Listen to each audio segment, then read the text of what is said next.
Smartphone चलाने तक हमारी हर आदत कहीं ना कहीं वातावरण में कार्बन को बढ़ा रही है।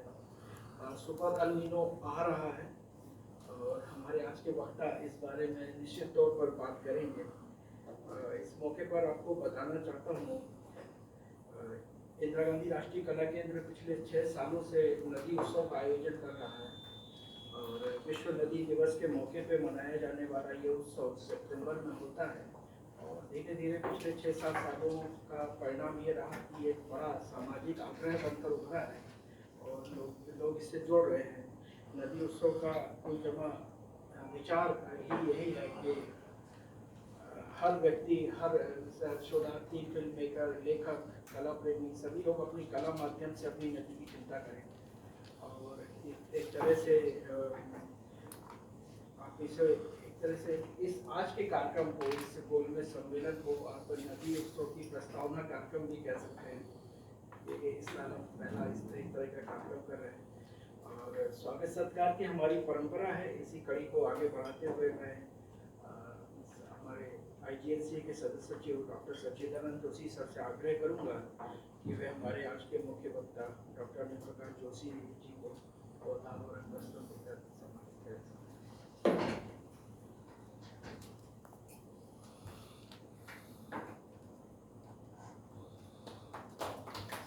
ये आपका मेरा दोनों का परिचय है, सच बात है।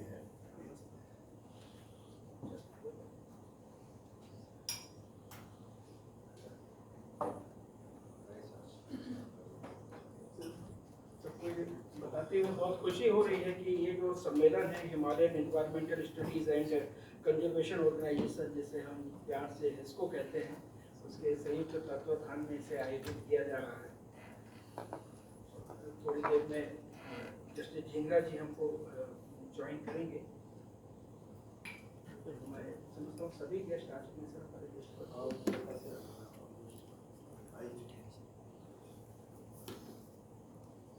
दो वीडियो कॉन्फ्रेंस जी, मेरे को वो सीट है जो आपने बनाई थी, अपनी टीम के सदस्य आग्रह करूंगा कि हमारे बीच पंकज मालवीय जी विशेष तौर पर पटना से चलकर यहाँ पधारे हैं और गंगा की खास तौर पर चिंता करते हैं। मैं चाहूँगा कि आप उन्हें पौधा देकर सम्मानित करें। दोनों लोग नदियों को बचाने में हैं। पवन जी हैं अजय, ये बड़ा काम कर रहे हैं। पी कौशल जी हमारे साथ हैं, आपका स्वागत है। पवन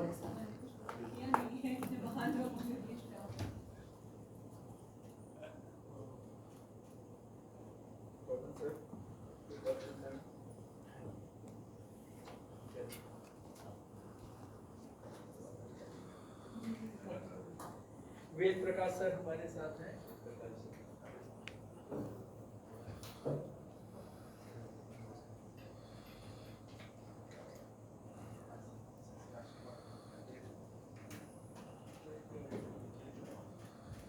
वत्सला शर्मा जी भी इस कॉन्फ्रेंस को अटेंड करें।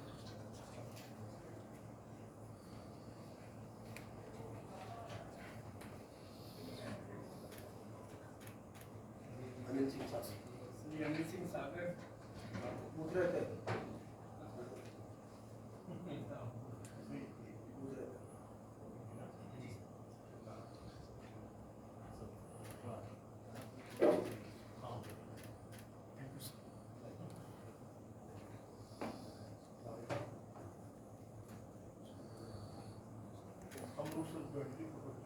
अच्छा, हाँ जी, हमारी फोटो शायद आई नहीं।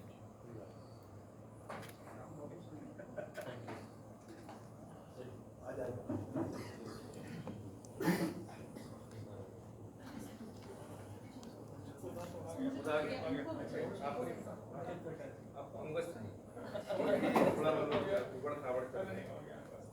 नैसर्गिक तरीके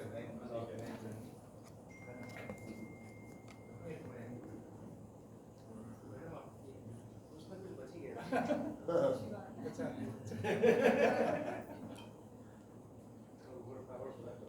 हम पहनेंगे, आप क्यों परेशानी कर रहे हैं?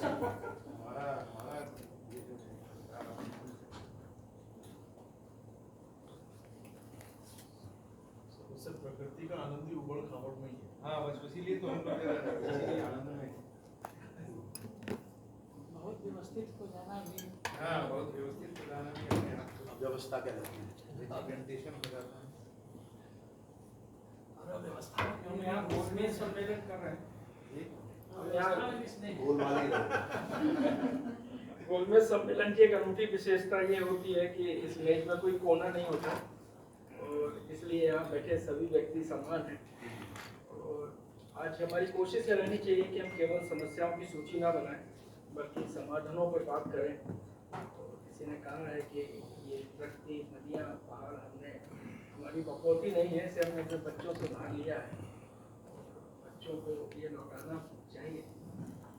ये भावना नई पीढ़ी में आए इसके लिए शिक्षा पर ध्यान देने की आवश्यकता है।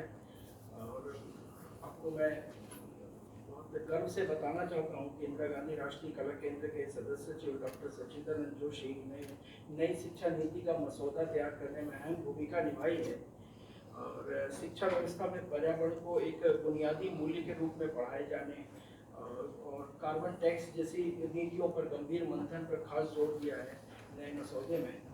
तो सर मैं आपसे आग्रह करूंगा कि इस कार्यक्रम के लिए स्वागत वक्तव्य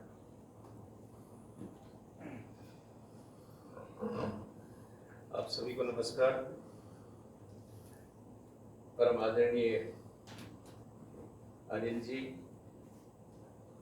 आदरणीय प्रोफेसर सुनील राय जी और अलग अलग स्थानों से पधारे पर्यावरण की चिंता करने वाले, पर्यावरण के क्षेत्र में काम करने वाले सभी भाई बहन और इंदिरा गांधी राष्ट्रीय कला केंद्र के मेरे सहयोगी, हमारे लिए एक बहुत सौभाग्य की बात है कि इस अत्यंत महत्वपूर्ण विषय पर विमर्श के लिए आदरणीय अनिल जोशी जी ने हमारे केंद्र को चुना।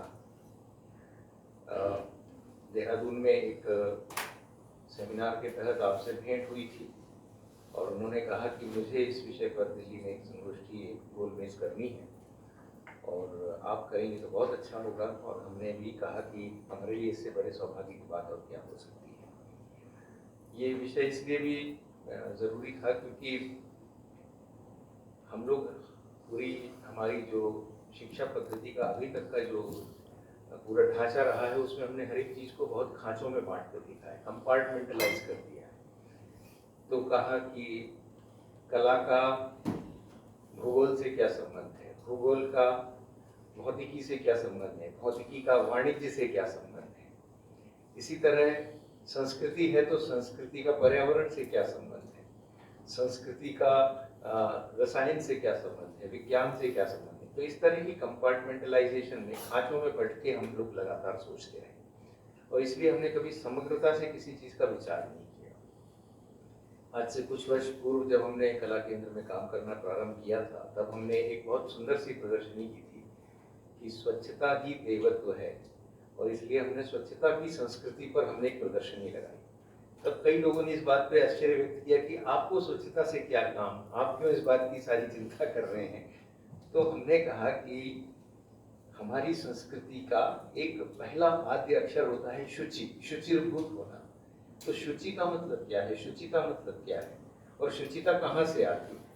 तो शुचिता क्या सिर्फ ग्रंथों में है या डिक्शनरी में है या साहित्य में है या वो कहीं कहीं हमारे व्यवहार में, हमारे जीवन में, हमारे विचार में भी है। और तब से निरंतर हम चाहे फिर वो पर्यावरण की बात हो, हमारे जीवन शैली की बात हो, हमारे जीवन मूल्यों में खान पान की बात हो, ऐसी तमाम बातों पर कला केंद्र समय समय पर अपने आयोजन करता रहा है। जैसा अभय जी ने बताया कुछ समय पहले 6 साल पूर्व हमने नदी उत्सव करना भी इसीलिए प्रारंभ किया कि हम समझते थे कि नदी जो है वो हमारे लिए सिर्फ एक भौगोलिक इकाई नहीं, नदी हमारे लिए सांस्कृतिक इकाई है। अगर आप हमारे परिवेश में जाएं तो नदी को कोई कभी सिर्फ नदी नहीं कहता, या वो नदी माता है या वो बहन है या वो बेटी है। और उसी संदर्भ में नदी को हमारे समाज में देखा जाता है। इसलिए जो लोग नदी के किनारे रहते हैं वो सिर्फ नदी को पानी लेने या पानी के साथ व्यवहार करने की चीज नहीं मानते, वो एक जागृत चेतना है जो उनके जीवन का बहुमूल्य अंग भी है। इसी तरह जब हम कार्बन फुटप्रिंट की बात करते हैं, जैसा कि अनिल जी ने बार बार अपने वक्तव्यों में भी कहा है, 2 दिन पहले भी उन्होंने बहुत सुंदर एक लेख दैनिक जागरण में लिखा है, हम सब ने उसको पढ़ा ही है। तो जाने अनजाने हमारे जीवन में इस चीज़ की कितनी बढ़ोतरी होती चली जा रही है, इसका हमने कभी एहसास ही नहीं किया।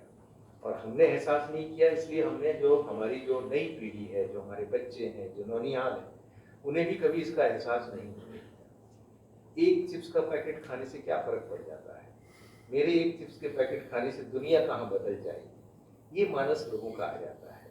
या सिर्फ मैं एक प्लास्टिक की पानी की बोतल इस्तेमाल कर लूँ तो क्या फर्क पड़ जाएगा, सारे लोग तो पानी को बचा ही रहे हैं, और नहीं बचा रहे हैं तो बर्बाद कर रहे हैं, मेरे करने या न करने से क्या फर्क पड़ जाएगा। इसलिए आप जब जाते हैं, देखते हैं, आप सड़कों के किनारे पे प्लास्टिक का ढेर देखते हैं, कूड़े का ढेर देखते हैं, जब आप देखते हैं कि हमारी गौ माता उसी में से कोई चीज़ गिन कर खा रही है और वो पॉलीथीन उसके पेट में जा रहा है, तो ये सारी चीज़ें हमको पीड़ा तो उत्पन्न करती हैं, पर हम कुछ कर नहीं पाते क्योंकि कोई ठोस कारगर चीज़ हमारे हाथ में नहीं होती। जब आदरणीय अनिल जी से बात हुई और उन्होंने कहा कि अगर हम कार्बन फुटप्रिंट के ऊपर चर्चा करें और लोगों को चेतना लोगों के अंदर फैलाएं, सारी चीज़ों के बारे में जागृति दें, तो शायद एक बड़ा परिवर्तन समाज में आ सकता है। कैलोरी काउंट लिखना ही है, कैलोरी काउंट लिखते हैं, कीमत भी लिखते हैं, एक्सपायरी डेट भी लिखते हैं, पर हम ये नहीं लिखते कि ये खाने से हमारी धरती की एक्सपायरी डेट नज़दीक आती जा रही है। तो एक ये बड़ा प्रश्न है, उसके लिए चेतना की ज़रूरत है। ये चेतना कैसे आएगी? चेतना तभी आएगी जब आप जैसे सभी विद्वान देवी सज्जन यहाँ बैठेंगे, चर्चा करेंगे और इस संदेश को व्यापक रूप से ज़्यादा लोगों तक पहुँचाएंगे। हर एक चीज़ सिर्फ शासन के किए से नहीं होती, कुछ समाज के जागरण से भी होती है। और मुझे लगता है कि ये समाज जागरण की एक बहुत बड़ी महत्वपूर्ण पहल है जो आदरणीय अनिल जी के नेतृत्व में होने जा रही है। कला केंद्र इसमें सहभागी हुआ है। कला केंद्र इसमें व्यवस्था की दृष्टि से, विचार की दृष्टि से जहाँ कहीं भी सहयोग प्रदान कर सकता है वो करेगा। निश्चित तौर पर इस पर अगर विचार विमर्श पूरे देश में होता है, विशेषकर शैक्षणिक संस्थाओं में होता है, जहाँ पर हम लोग देखते हैं कि फास्ट फूड की बात बहुत तेज़ी से बढ़ रही है, जंक फूड की बात बहुत तेज़ी से बढ़ रही है, लोगों के अंदर इस बात की जागृति बहुत कम हो रही है कि हम पानी कैसे बचाएं, पानी का उपयोग कैसे करें, पानी किस तरह के पात्रों में पिएं। ये सारी चीज़ें बहुत बड़ी बड़ी बातें हो जाती हैं, लेकिन ये छोटी से छोटी चीज़ें नहीं हो पाती, हमारे भी व्यवहार में नहीं आती। तो कैसे हम अपने घर का भी कार्बन फुटप्रिंट कम करने में सहयोगी भूमिका निभा सकते हैं। हर काम की शुरुआत, कहावत है अंग्रेजी में, चैरिटी बिगिंस एट होम, क्या हम हर काम की शुरुआत घर से कर सकते हैं? एक अच्छे काम की शुरुआत, एक छोटी सी शुरुआत हम कर सकते हैं अपने घर से, अपने परिवार से, अपने परिवेश से, उसके बारे में भी सोचा जा सकता है। तो मैं आदरणीय अनिल जी का स्वागत करता हूँ, शेखर मांडे जी का भी स्वागत करता हूँ। शेखर जी नमस्कार। नमस्कार। नमस्कार, बहुत अच्छा लगा आप आ गए हैं। शेखर जी भी हमारे बहुत अभिन्न मित्र हैं और उनका भी मार्गदर्शन हमें यहाँ पर प्राप्त होगा, और हम सब मिलकर आज अनिल जी के मार्गदर्शन में कुछ ऐसा एक मसौदा तैयार करें, एक ऐसा प्रारूप तैयार करें।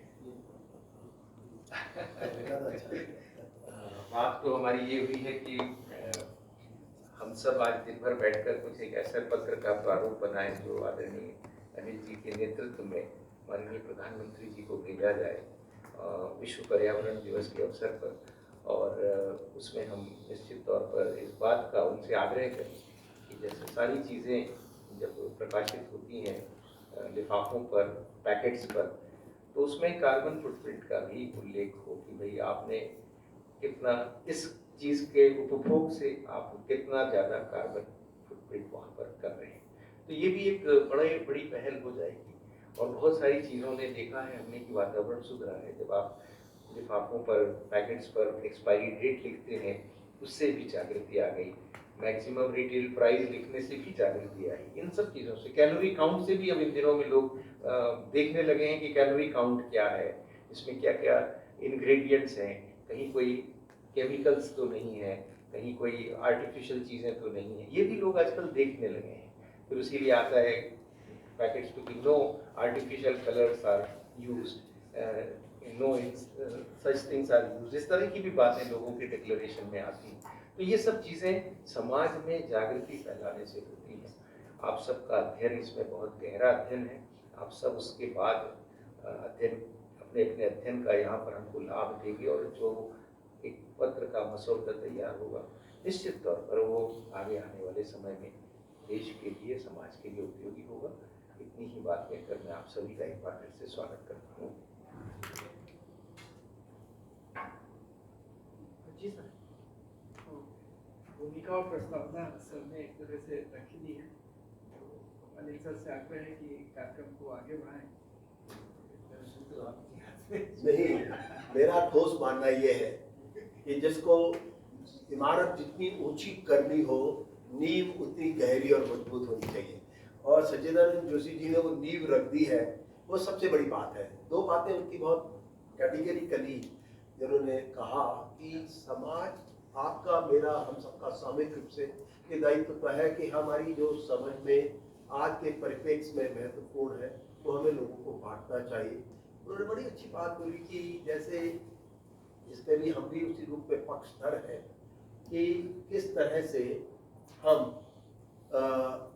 अपने प्रोडक्ट्स में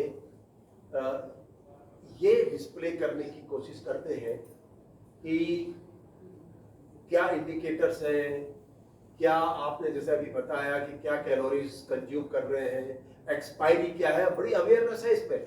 मुझे ही मेरे साथी कई बार टोक देते हैं कि जब मैं कोई चीज लाता हूँ स्क्वाश कहते हैं सर आप तो एक्सपायरी उठा के ले आए। मेरी समझ में नहीं आया ये एक्सपायरी वाला एंगल आपने मुझे सीधे कहा, क्योंकि मैं इस मामले में बहुत नालायक हूँ। तो ये बड़ी महत्वपूर्ण बात है और इसका असर पड़ा है। मतलब मैं खुद ही एक उपभोक्ता हूँ, मेरे पे ये बहुत बड़ा असर पड़ा है कि मैं अब प्रोडक्ट लेते समय खुद भी देख लेता हूँ कि ये किस पे है। आज हमारे बीच में जितने भी मित्र लोग चारों तरफ से आए हैं, पर मेरे एक खास मित्र जो साथ में शेखर मांडे साहब, इनसे मेरा बड़ा पुराना मित्रता भी है, परिचय भी है, प्रेम भी है।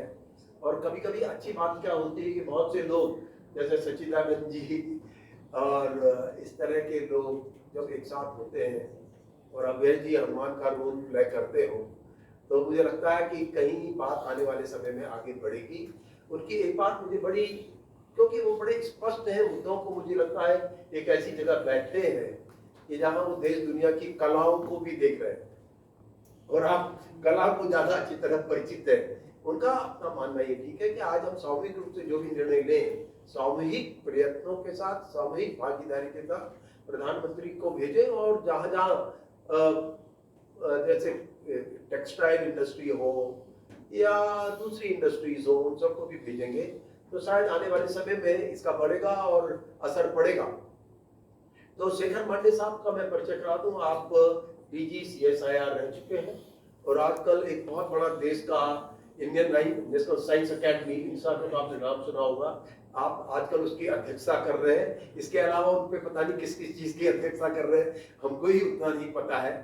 पर आपकी उपस्थिति के लिए मैं व्यक्तिगत रूप से बड़ा आभार प्रकट करता हूँ सच्चिदानंद जी का, और मैं इसका आभार प्रकट करता हूँ कि उन्होंने एक ऐसा रोल प्ले किया कि मैं था, मेरे बगल में VC राय साहब बैठे हैं, ये UPS के, आपका निमंत्रण मैंने शेखर मांडे साहब को दे दिया, सामने बैठे हैं, दे चुका हूँ, तो ये आ रहे हैं सब टाइम, उनका प्रॉमिस है।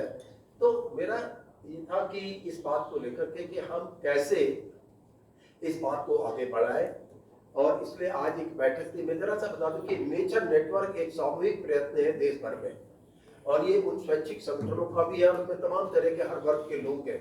हमने नेचर नेटवर्क को 22 में इसकी स्थापना की थी, इस आशय के साथ कि सभी लोग अपने स्वतंत्र जो काम कर रहे हैं वो एक जगह है, लेकिन शायद एक बड़ी आवश्यकता इस बात की भी है कि वो सामूहिक रूप में किसी न किसी रूप में एक मंच में भी आए, और इसलिए नेचर नेटवर्क के कई बैठकें हो चुकी हैं। अभी पिछले 25-26 को ये दिल्ली देहरादून में बैठक थी, और उस बैठक में ये निर्णय था कि हमको इस कार्बन फुटप्रिंट को लेकर के, और इसके लिए यह अनुरोध करना चाहिए कि सब व्यक्ति कैसे योगदान कर सकते हैं। सब चाहते हैं कि प्रकृति खराब हो रही है, क्लाइमेट चेंज हो रहा है, कार्बन एमिशन, एग्रेसिव हमारी मैन्युफैक्चरिंग, तो कम से कम लोगों को अवेयर कर दें। हम हमारे जितने भी प्रोडक्ट हैं उन सब प्रोडक्ट्स में आ जाए कि ये इसके कितने कार्बन फुटप्रिंट है। तो अभी मुझे लगता है कि शेखर पांडे साहब बड़े व्यस्त भी रहते हैं, दबाव में भी रहते हैं, और मैं अपना व्यक्तिगत रूप से आभार प्रकट करता हूँ। मैं आप ही से अनुरोध कर रहा हूँ ताकि आप अपने अन्य कार्य और जगह अपने फुटप्रिंट दें, पर आप इस विषय पर अपना बात अगर अभी बोल लेंगे तो शायद फिर हम आगे चलें। जी बहुत बहुत धन्यवाद। सभी को नमस्कार। माननीय अनिल जी जोशी और यहाँ उपस्थित अभी सचिदानंद जी थे और प्रोफेसर राय जी और सभी उपस्थित मान्यवर, मेरा बहुत सौभाग्य है कि मैं आप लोगों के साथ कुछ मेरे विचार प्रकट कर सकता हूँ आज यहाँ पे, और इसलिए मैं माननीय अनिल जी जोशी का बहुत बहुत धन्यवाद करता हूँ। अनफॉर्चुनेटली मैं आप लोगों के साथ रह नहीं पाया हूँ आज दिल्ली में, क्योंकि इच्छा तो थी लेकिन अन्य कुछ कार्यवश मुझे पुणे से बाहर निकल नहीं पा रहा हूँ आज के दिन। तो मैं पुणे में हूँ अपने ऑफिस में और यहीं से बात कर रहा हूँ। सो अनिल जी, अगर आपकी अनुमति हो तो मैं पहले मैंने एक इंसा में निबंध लिखा था, जैसे आपने इंसा का जिक्र किया था अभी, इंडियन नेशनल एकेडमी, उसका एक कोटेशन, मेरा अपना ही कोटेशन है, वो भी पढ़ रहा हूँ आपके सामने में, और ये दोबारा अंत में दोबारा फिर से पढ़ूंगा कि क्या महत्व है इसका। लेकिन ये कोटेशन पढ़ने से पहले आप सभी को जो आने वाले विश्व पर्यावरण दिवस जो है 5 जून को, सभी को हार्दिक शुभकामनाएं इसके बारे में। और अपने जो आज का टॉपिक जो दिया है ये बहुत ही महत्वपूर्ण टॉपिक है। सचिदानंद जी ने बहुत महत्वपूर्ण बातें कही है अभी जाते जाते, लेकिन बहुत ही अच्छा लगा उनकी बातें सुनकर। और मैं अपने कोटेशन से शुरू कर रहा हूँ, ये मेरे अपने निबंध से लिया हुआ है, और quotation is like this: One of the most distinguishing features of our times is that our greatest achievements and our gravest fears arise from the same source, which is scientific progress. This duality, that is our achievements and the fears, imposes an unprecedented responsibility upon the scientific community. Our capacity to intervene in natural systems, to edit genomes, engineer intelligent machines, manipulate planetary scale processes, has advanced more rapidly than our collective ability to anticipate and govern long-term consequences. Now, this is the most important aspect, is that we have made advancement much more rapidly than having time to anticipate the long-term consequences. That's what I have said. As a result, humanity is passing through one of the most defining periods in its history.